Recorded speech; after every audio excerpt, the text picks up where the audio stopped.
Assalamualaikum warahmatullahi wabarakatuh. A'udzubillahi minasyaitonirrajim. Bismillahirrahmanirrahim. Alhamdulillahilladzi hadana lihada wa ma kunna linahtadiya laula an hadanallah. Asyhadu an la ilaha illallah wa la syarikalah wa asyhadu anna Muhammadan abduhu wa rasuluhu la nabiyya ba'dah. A'udzubillahi minasyaitonirrajim. Bismillahirrahmanirrahim. In tansurullah yansurkum wa qala Allah ta'ala aidan fa idza azamta fatawakkal 'alallah.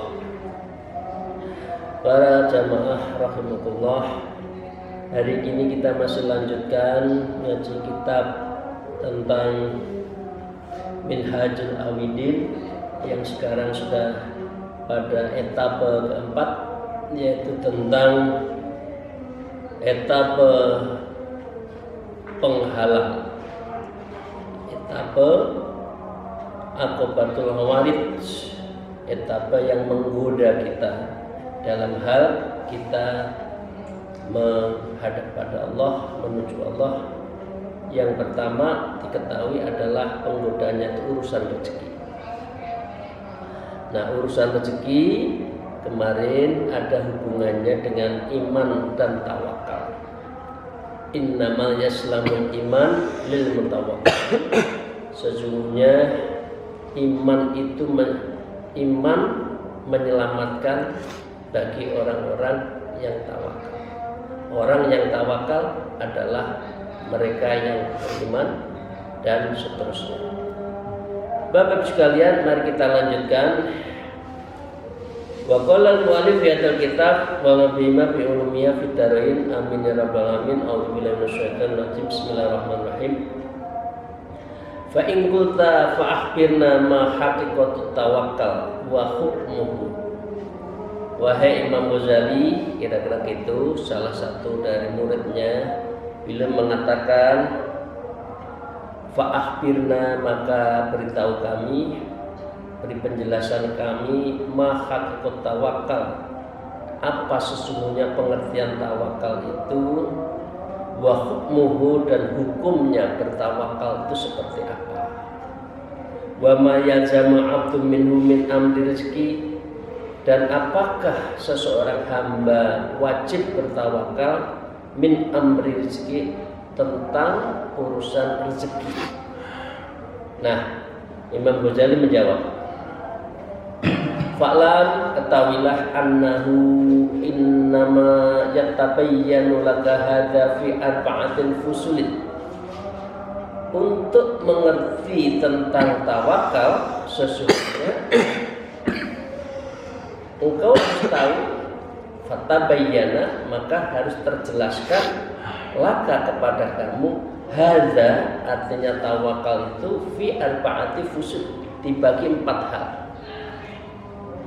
Ini perlu untuk kita perlu untuk memahami, dan itu penting untuk kita takrifkan. Imam Ghazali mengatakan, ya, bayanul li fadli tawakal, kau harus tahu tentang bayan, penjelasan tentang lafzin, definisi at-tawakal, tawakal. Lafzin tawakal itu apa?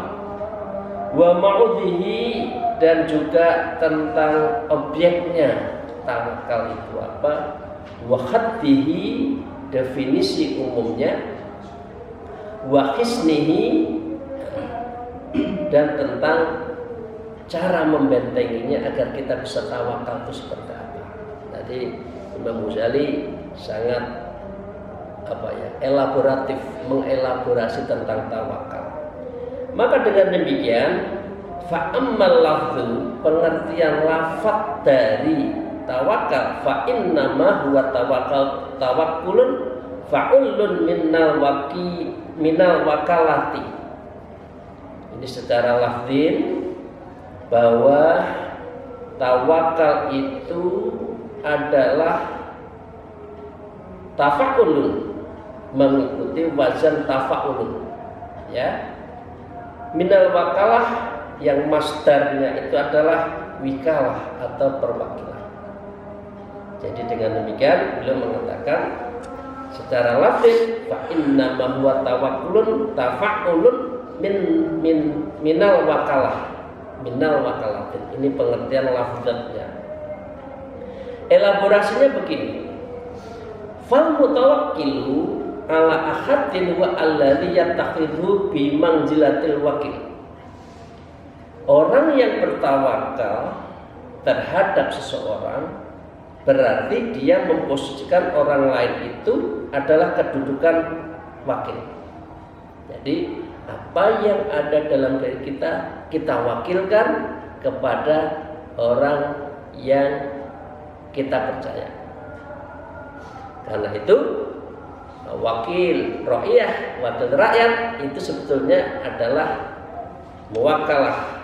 Beliau itu adalah wakalah, perwakilan dari ra'iyah dari kita itu, karena mempercayakan kepada dia terhadap kepentingan aspirasi kita. Permasalahannya apakah aspirasi kita dipegang oleh beliau, diikuti oleh beliau, diadop oleh beliau, oleh wakil-wakil rakyat DPR, itu tergantung pada melihatnya. Jadi intinya tawakal adalah menyerahkan, menggantungkan, posisikan dirinya itu kepada wakilnya itu yang ditempatkan atas kepentingan kita. Untuk apa lagi? Al-qaimi bi amrih, yaitu yang bisa merealisasikan terhadap urusannya. Udahlah, urusan negara saya serahkan pada wakil saya. Tapi wakil yang baik adalah wakil yang betul-betul menjalankan kepada seseorang yang diwakilinya. Ad-dhamini li aslahihi, dan penanggung jawab terhadap perbaikan urusan. Ini pengertiannya. Al-kafilahu min ghairi takallufin wahtihamin wahtimamin, dan yang menyangkupi kepada orang yang tawakal, ya, artinya orang yang tawakal itu tidak terbebani. Artinya orang yang mewakili itu ada tidak terbebani dengan apa? Dengan yang kita ini diwakili. Dari mana? Min ghairi takallufin, dari sesuatu yang terbebani, wal ihtimamin, dan tercemaskan. Fahadha jumlatuhu, dan inilah ringkasan dari pengertian tawakal, elaborasi dari pengertian tawakal. Lah, yang bisa seperti ini siapa?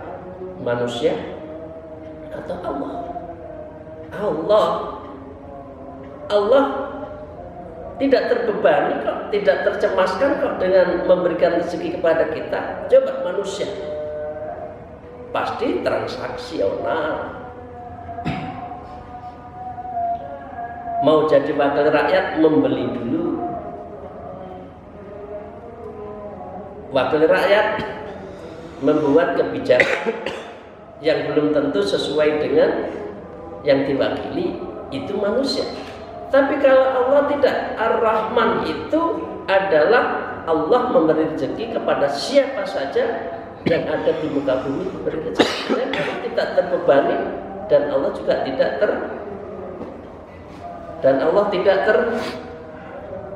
tidak tercemaskan dengan beliau menjadi tempat kita bertawakal. Jadi pengertian umumnya itu ya, bagus sekalian. Ini takrib yang sangat bagus dari Imam Ghazali mengenai itu semua.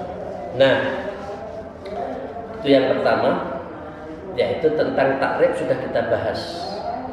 Yang kedua, objek. Tadi kita sebutkan bicara takwakal itu ada lafdzul bayan, lafdzul tawakal, maudhihi wa hatihi wa khisnihi. Sekarang tentang objek. Wa ammal mawadhi'u fa'lam anna tawakkal ismun mutlaqun fi thalathin mawadhi'. Bicara tentang soal objek tawakal, maaf, bukan objek pajak. Ini lagi rame pajak ya. Objek tawakal bukan objek pajak. maka ketahuilah fa'lam anna tawakal masa sesuatu tawakal ismun itu satu nama mutlak yang umum yang diketahui fi salati mawadhi yang terbagi dari 3 objek. Ada 3 objek. Yang pertama akhadu fi maudhil kismati wa wathiqati billah. Pertama, objek yang menyebutkan rezeki itu terpercaya penuh hanya kepada Allah. Jadi hubungan antara objek rezeki, siapa pemberi, dan tawakalnya kepada siapa? Allah. Ya, ini ya. Ini pengertian dari objeknya. Li'annahu la yafutuka makusimal. Karena sesungguhnya dia tidak akan meluputkan segala pembagian yang untukmu. Jadi itu kan seperti yang kita sebutkan, semua binatang yang melata di muka bumi selalu diberi rezeki, maka dengan demikian semua tidak luput yang diberi rezeki Allah. Coba manusia paling jangkauannya hanya beberapa orang yang dekat saja. Ya, fa inna hukmahu la yatabaddalu. Ya, karena sesungguhnya keputusannya tidak akan bisa berubah. Kalau hari ini rezeki untuk si A enggak akan geser ke B, Allah itu sudah menentukan ukurannya, kadarnya, ya, kemudian momennya, waktunya, saat mana Allah sudah tentukan. Fahadha wajibun bisam'i, maka dengan demikian kamu wajib dan kamu harus mendengarkan ini semua, bahwa kita ini dalam objek yang menyangkut pembagian rezeki, Allah tidak akan pernah luput, dan Allah adalah yang membagi yang tidak akan berubah. Jadi ini objeknya. Yang kedua, objek rezeki itu ada di dalamnya adalah objek nusroh, pertolongan. Wasani fi maudhi'in nusroh. Yang kedua, objek dalam arti pertolongan. Jadi namanya rezeki itu bukan uang saja, tetapi juga dalam hal intangible yang tidak bisa dihitung, itu juga rezeki. Kalau uang X sebulan Y itu dihitung tangible, tapi rezeki itu bukan hanya harta, tetapi lebih dari itu. Wa wal itimatu wal fataku binasril azza wa jalla, maka berpegang teguhlah dan mengikatkan kepercayaanmu hanya kepada Allah. Binasrillah, pertolongan hanya Allah azza wa jalla. Yang bisa menolong kita itu adalah Allah. Idza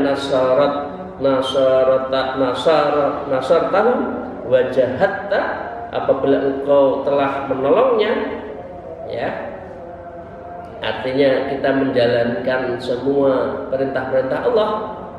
Wajahatta, maka engkau telah berjuang berjalannya, artinya engkau telah berjalan pada Allah. Jadi dengan demikian pengertian lainnya seperti di dalam Al-Quran Ali Imran, fa'idha azamta fatawakkal Allah. Kalau kamu sudah azam, bercita-cita, kalau kamu sudah beribadah, kalau kamu sudah ikhtiar, kalau kamu sudah menjadi orang yang berjalan menuju Allah, suluk ilallah, ya, fa'azamta, kamu setelah itu tawakal Allah. Pengertiannya itu Allah yang akan menolong. Pengertian kedua itu objeknya itu dalam bentuk pertolongan. Waqala, dan ini juga sebagaimana difirmankan Allah, intang surullah yang suruh.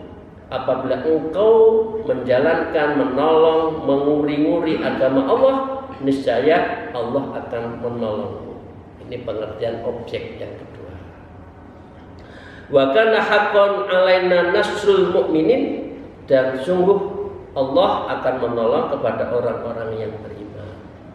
Ini adalah janji Allah yang pasti. Wa hadza wajibul wa'd, dan ini adalah terpastikan bahwa objek itu tertujukan kepada orang yang bertawakal, dan Allah lah yang memiliki hak tak tercemaskan, tak terpindahkan terhadap rezeki dan pertolongan yang diberikan kepada orang yang dikehendaki oleh Allah. Yang ketiga, wal tsalits fi maudhi'i rizqi wa hajah. Ketiga adalah objek rezeki dan kebutuhan. Jadi rezeki dan juga hajat-hajat kita itu adalah rezeki yang perlu untuk kita upayakan, kita mohonkan kepada Allah. Fa inna Allah ta'ala mutakaffilun bima yuqimu binyataka li hikmati. Karena sebenarnya Allah adalah zat yang menanggung segala sesuatu yang bisa menegakkan fitrah ya dirimu untuk berbakti kepadanya.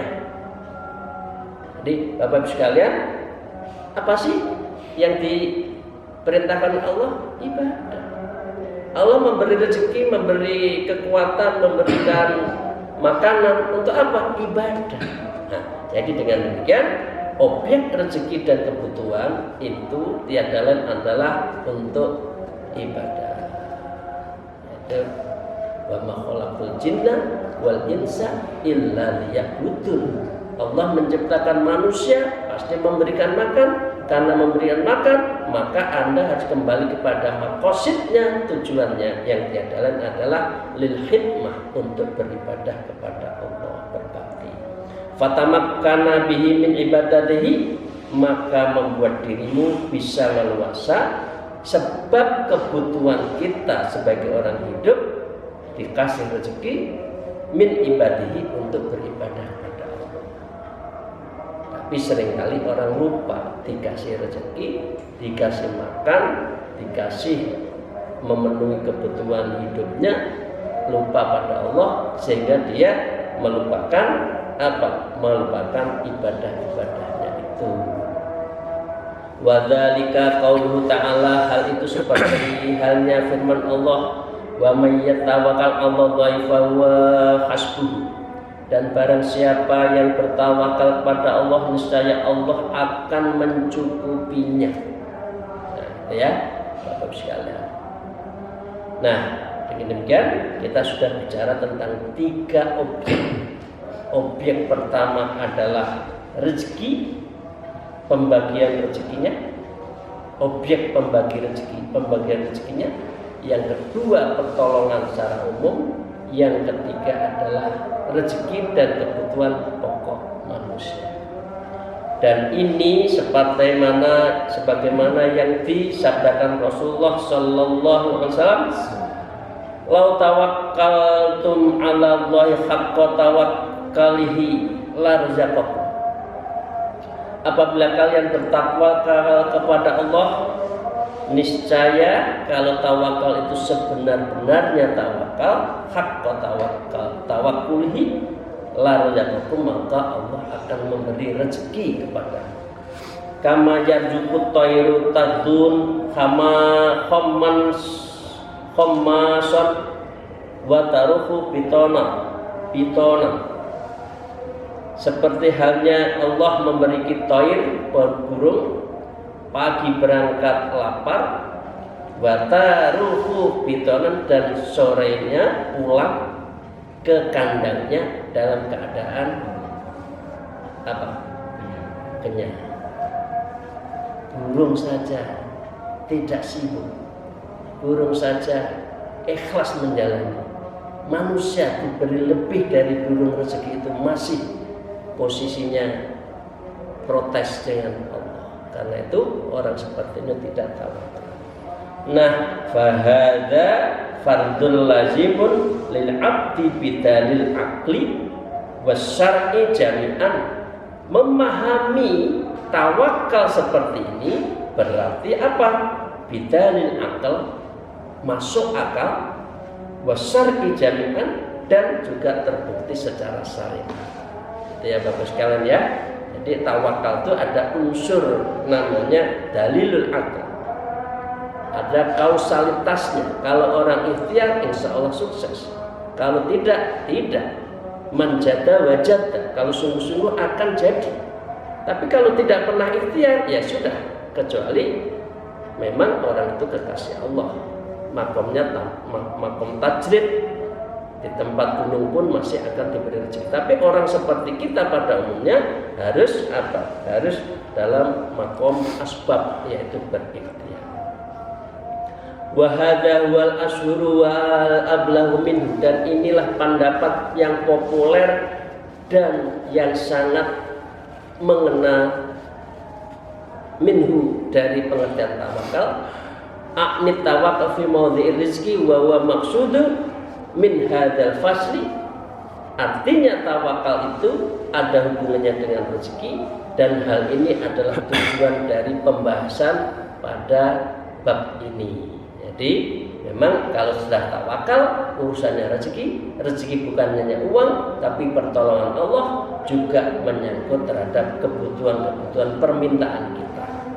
Nah, dengan demikian maka objek kajian tawakal adalah rezeki yang ditanggung Allah berdasarkan pendapat para ulama.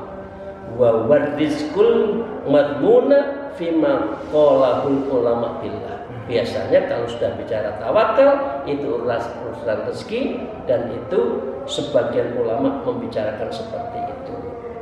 Ya. Wa inna ma yattadi'u laka hadza bi bayanil aqsamil rizqi, dan sesungguhnya masalah tersebut akan bertambah jelas bagimu dengan penjelasan rezeki. Nah, sekarang ini mohon dimengerti, termasuk saya. Tentang objeknya sudah, takrifnya sudah, tentang penjelasannya tadi sudah, ya, tentang definisi sudah. Maka Imam Ghazali mengatakan rezeki itu apa sih? Wa fa'lam anna rizqa arba'atu aqsamin. Rezeki itu ada 4 model. Nah, nanti kita akan bisa lihat. Kita sering ngeluh di mana, ya. Yang pertama adalah rezeki madmunun, rezeki yang sudah dijamin. Pokok lahir procot, rezekinya sudah dijamin. Ya, itu urusan kebutuhan pokok, makan dan hal yang lain untuk ibadah dijamin. Yang kedua, wa maksumun, rezeki yang dibagi. Wa mamlukun, rezeki yang dimiliki. Wa ma'udun, rezeki yang dijanjikan. Jadi ternyata lautan bicara tentang rezeki, dan kita bertawakal atas rezeki itu ada 4 ini. Ya. Madmunun, maksumun, mamlukun, ma'udun. Dijamin, dibagi, dimiliki, dan yang dijanjikan oleh Allah Subhanahu wa taala kepada kita semua. Sekarang kita satu persatu. Fal madmun, rezeki yang ditanggung, artinya pasti Allah menjamin. Wal idau wa ma bihi qamamul binyati duna sa'iril asbab. Rezeki yang ditanggung adalah rezeki gizi, makanan yang dengannya seseorang itu tertopang dengan asbab makanan itu, duna sairal asbab, bukan penyebab-penyebab lainnya. Maka faddomanu minnahu ta'ala lihadzan nau'i, maka rezeki semacam inilah yang pasti dijamin oleh Allah. Kalau jenengan kira-kira insya Allah tidak kelaparan kalau mau ikhtiar, itu dijamin. Ya. Li'anna Allah Ta'ala kallafana khidmatan wa ta'ata bi'abdalina, karena sesungguhnya Allah Ta'ala membebankan kepada kita untuk melayaninya dan mematuhinya dengan tubuh-tubuh kita, bi'abdalina. Jadi kita sebagai badan kita itu ditujukan pada Allah. Allah memberi kekuatan agar kita bisa beribadah. Seharusnya seperti itu. Manusia kadang-kadang berbalik, dikasih kekuatan malah tidak beribadah, malah untuk kepentingan yang tidak yang dilanggar oleh Allah. Fadhamina ma yasudu ala qalalul binyatin, maka Allah menanggung sesuatu yang dapat menutup kelemahan fisik itu, sehat, bisa ibadah dan sebagainya.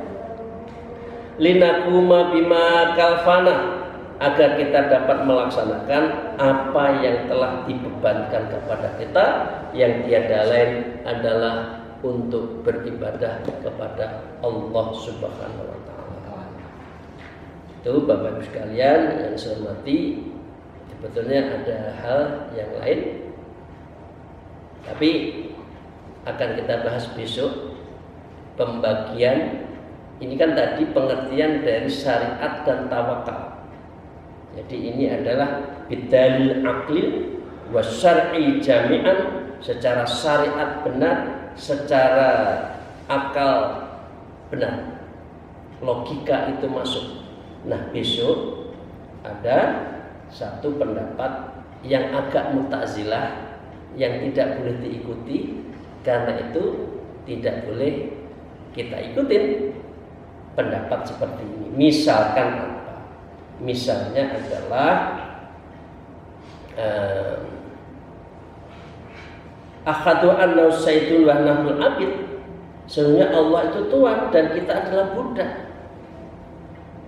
Karena budak, Allah akan harus memberi rezeki lah. Kata harus itu tidak boleh. Jadi mengibaratkan seperti halnya manusia pada umumnya. Ini pendapat dari Al-Karamiyah. Ini sekte bid'ah yang didirikan oleh Muhammad bin Karam, wafat di dalam pada tahun 869 Hijriah. Ini pendapatnya agak mu'tazilah. Ya. Wa ala sayyidi kifayatun abid, dan bagi tuan mesti mencukupi makanan yang budak-budak itu. Kama annal abid khidmata sayyid, seperti bahwa budak mesti melayani tuan. Jadi ini hubungannya kayak transaksi antara Allah dengan manusia, seperti transaksinya antara tuan dengan budak. Lah, mendekati pengertian rezeki tidak boleh dengan akal seperti itu, tetapi juga dengan akidah. Karena itu yang dikatakan oleh Imam Ghazali yang awal itu adalah pendapat Ahlus Sunnah Jamaah. Yang besok kita akan bahas adalah pendapat kaum Mu'tazilah, yang itu tidak boleh kita ikuti karena mengibaratkan logika belaka, tidak berdasarkan agama. Ya. Karena beliau mengatakan domanu arzaqal ibad wajibun fi hikmatillah ta'ala silasatil asya, tanggungan rezeki seorang hamba adalah wajib bagi Allah. Kata wajib bagi Allah itu kan tidak boleh, itu jaiz. Itu adalah kekuasaan Allah yang tidak bisa kaifin wala mislin, tidak bisa diumpamakan dan tidak bisa dipadankan dengan kekuasaan manusia. Ya, karena 3 faktor. Nah, kita akan teruskan besok ya. Contoh saja yang berpendapat seperti itu nggak boleh. Kalau enggak, nanti akan menuntut pada Allah. Kita akan nuntut, ya Allah, saya sudah begini kok masih begini. Saya sudah 24 kerja loh, saya sudah ibadah kok masih gini. Lah itu berarti memadankan tawakalnya Allah, tawakalnya kita dengan Allah, antara tawakal kita menggantungkan kita kepada manusia lain. Jadi kalau tawakal itu pada Allah, kalau kepada manusia, ya, kalau Anda tawakalnya pada manusia, itu berarti menyalahi dari segi akidah. Ini bagus, dan ini menurut saya ya, ini takrif semua, ini pengertian-pengertian pokok semua yang bisa kita pegangi dalam hidup sehari-hari. Demikian, terima kasih. Akhirul kalam, alfu minkum, wallahul muwaffiq ila aqwamit thariq. Wassalamualaikum warahmatullahi wabarakatuh.